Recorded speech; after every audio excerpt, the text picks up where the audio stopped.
नमस्कार दोस्तों, मेरा नाम है सुखदेव और आप मेरा चैनल देख रहे हैं जॉब तक। दोस्तों, आज हम बात करेंगे समीर की तरफ से नई रिक्वायरमेंट आई है उसके बारे में। समीर की तरफ से दोस्तों कॉन्ट्रैक्ट बेसिस जॉब आया है, जिसके लिए आपका क्वालिफिकेशन में जो बात करें तो आईटीआई डिप्लोमा या आपने बीटेक या कोई डिग्री कर रखे हैं तो इसका फॉर्म भर सकते हैं। पूरी जानकारी के लिए वीडियो क्लास तक जरूर देखें। वीडियो को एक लाइक करें, अपने दोस्तों में शेयर करें, चैनल को सब्सक्राइब करके बेल आइकन को जरूर प्रेस करें। तो जैसे दोस्तों आप यहाँ पर देख सकते हो, ये इसकी ऑफिशियल नोटिफिकेशन है और ये वैकेंसीज आपका समीर की तरफ से आया है। समीर का full form society for applied microwave electronics engineering and research, जो कि IIT B campus hill side Powai Mumbai की तरफ से आया है। यानी कि जॉब लोकेशन आपका मुंबई महाराष्ट्र रहेगी। ऑल ओवर इंडिया के कैंडिडेट इसका फॉर्म भर सकते हैं। इसका एडवर्टाइज नंबर यहाँ पर देख सकते हैं। और ये जो वैकेंसी दोस्तों एज अ कॉन्ट्रैक्ट बेसिस आया है, ठीक है। और society for applied microwave electronics engineering and research, यानी कि समीर दोस्तों भारत का एक premium radio frequency and microwave research and development laboratory, जो कि under the aegis of the ministry of electronics and information technology government of India के अंतर्गत आता है। और इनके ऑल ओवर इंडिया में टोटल जो है 5 जो है इनके सेंटर्स है, ठीक है। जिसमें आपका महाराष्ट्र हो गया, जिसमें मुंबई है, आपका कोलकाता हो गया, चेन्नई में भी है। और ऑल ओवर इंडिया में इनके टोटल 5 जो है इनके सेंटर है। तो अभी जो वैकेंसी दोस्तों आपका जॉब लोकेशन महाराष्ट्र में, आपका नामी मुंबई में रहने वाली है, ठीक है। और इसका जो फॉर्म है वो आपका ऑलरेडी स्टार्ट हो चुका है। और लास्ट डेट इसका फॉर्म भरने के लिए वो आपका डेट यहाँ पर दे सकते हो, 25 जनवरी तक आप इसका फॉर्म भर सकते हैं। और इनकी ऑफिशियल वेबसाइट यहाँ पर दे सकते हो, इसके थ्रू आप इसका फॉर्म भरेंगे। चलिए वैकेंसीज के बारे में बात करेंगे। देखिए, जिस पोस्ट के लिए आप अप्लाई करेंगे सभी का अलग अलग पोस्ट कोड है। तो जब आप फॉर्म फिल करेंगे तो आपको पोस्ट कोड का बहुत अच्छा तरह से ध्यान रखना है, ठीक है। जैसे यहाँ पर अगर पहले पोस्ट की बात करें तो PE01 है, जिसमें आपका पोस्ट डिस्क्रिप्शन की बात करें तो प्रोजेक्ट इंजीनियर के लिए है, ठीक है। जिसमें रेडियो फ्रीक्वेंसी एंड MW की है। इसमें टोटल 9 वैकेंसीज है। आगे मैं आपको बताऊंगा कि इस पोस्ट के लिए क्या क्वालिफिकेशन चाहिए, कौन सा ब्रांच चाहिए, सारा डिटेल्स इस वीडियो में आप जानेंगे। तो वीडियो को आप लास्ट तक जरूर देखिएगा, ठीक है। नेक्स्ट जो वैकेंसीज है वो आपका प्रोजेक्ट इंजीनियर के लिए है और इसमें टोटल 30 सीटें हैं, ठीक है। उसके बाद दोस्तों project engineer electronics and XTC की है, जिसमें बेंगलोर डिप्यूटेशन रहेगा और इसमें 1 वैकेंसीज है। उसके बाद प्रोजेक्ट इंजीनियर इलेक्ट्रॉनिक्स के लिए यहाँ पर 5 वैकेंसीज है।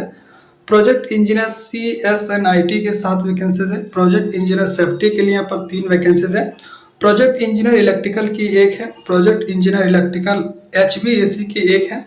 प्रोजेक्ट इंजीनियर मैकेनिकल के यहाँ पर 13 वैकेंसीज हैं। और प्रोजेक्ट इंजीनियर सिविल के लिए यहाँ पर जो है 1 वैकेंसीज है।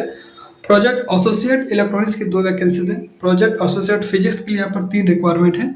और प्रोजेक्ट एसोसिएट एटमॉस्फेरिक साइंस की यहाँ पर 1 वैकेंसीज है। इसके बाद यहाँ पर और भी वैकेंसीज है। यहाँ पर देख सकते हो project scientific assistant A electronics के लिए यहाँ पर 19 वैकेंसीज है।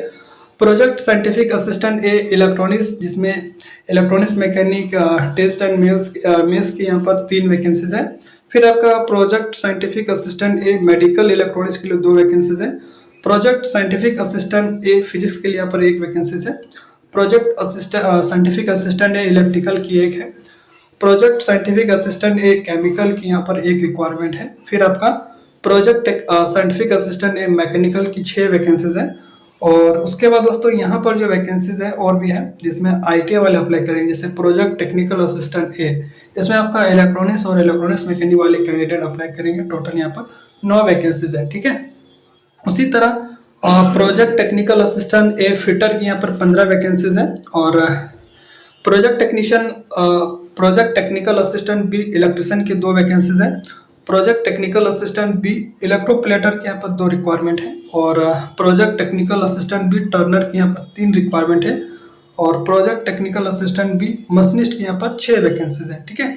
अब यहाँ पर जो वैकेंसीज है उसके रिगार्डिंग यहाँ पर क्वालिफिकेशन का डिटेल्स दिया गया है। जैसे अगर बात करें प्रोजेक्ट इंजीनियर के लिए अप्लाई करेंगे तो इसके लिए एसेंशियल क्वालिफिकेशन आपका बैचलर डिग्री इन इंजीनियरिंग यानी कि BTech होना चाहिए आपका रिलेवेंट ट्रेड से, ब्रांचेस से, जैसे electronics and telecommunication, electronic instrumentation, control, microwave, इससे रिलेवेंट फील्ड 55% मार्क्स के साथ आपका होना चाहिए।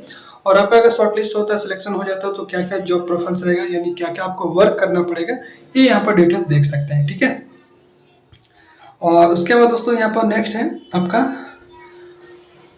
और डेजिग्नेशन प्रोजेक्ट इंजीनियर के लिए, इसके लिए भी आपका बी और बीटेक आपका होना चाहिए, इलेक्ट्रिकल एंड इलेक्ट्रॉनिक्स और टेलीकम्युनिकेशन वगैरह से। इसके बाद यहाँ पर नेक्स्ट रिक्वायरमेंट देखिए आपका अलग अलग पोस्ट कोड के अनुसार से। फिर आपका इलेक्ट्रॉनिक्स एंड XTC, ये बेंगलोर में आपका जॉब रहेगा और इसमें भी प्रोजेक्ट इंजीनियर के लिए वैकेंसीज है, ठीक है। और इसमें भी सेम क्वालिफिकेशन मांगा है, बी और बीटेक, ठीक है।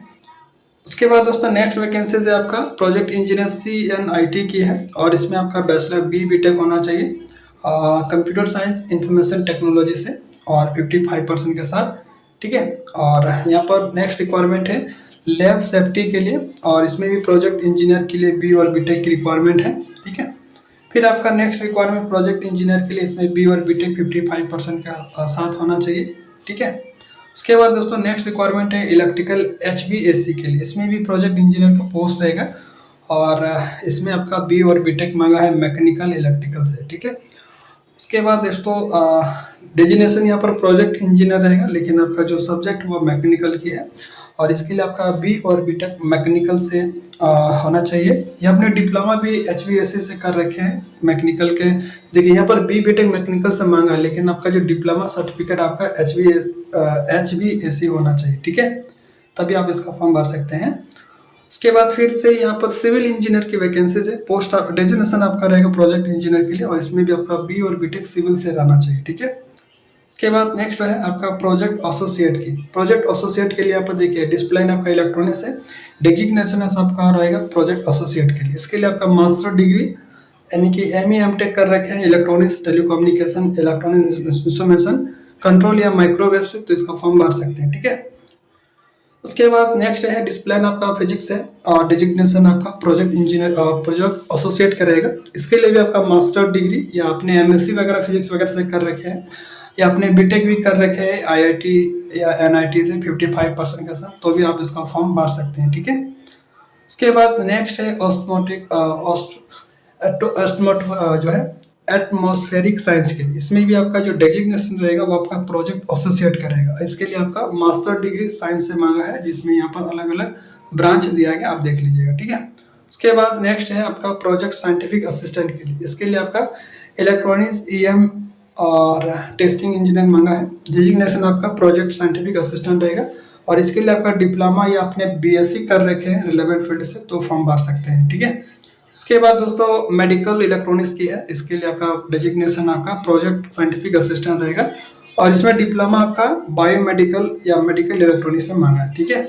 फिर आपका नेक्स्ट रिक्वायरमेंट फिजिक्स के लिए, इसमें भी आपका प्रोजेक्ट साइंटिफिक असिस्टेंट का पोस्ट रहेगा और इसमें आपका क्वालिफिकेशन BSc फिजिक्स से मांगा है, ठीक है। उसके बाद नेक्स्ट है इलेक्ट्रिकल का पोस्ट आपका क्या रहेगा, प्रोजेक्ट साइंटिफिक असिस्टेंट। इसके लिए आपका डिप्लोमा इलेक्ट्रिकल से मांगा है, ठीक है।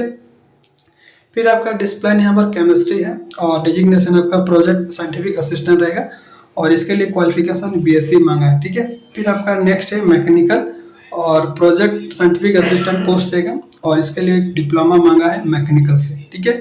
उसके बाद नेक्स्ट रिक्वायरमेंट है प्रोजेक्ट टेक्निकल असिस्टेंट के लिए।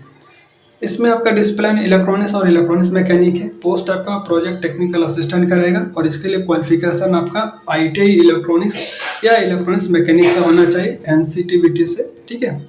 या आपने कोई भी वोकेशनल ट्रेनिंग एजुकेशन कर रखे हैं जो कि गवर्नमेंट से अप्रूव है, वो भी यहाँ पर फॉर्म भर सकते हैं।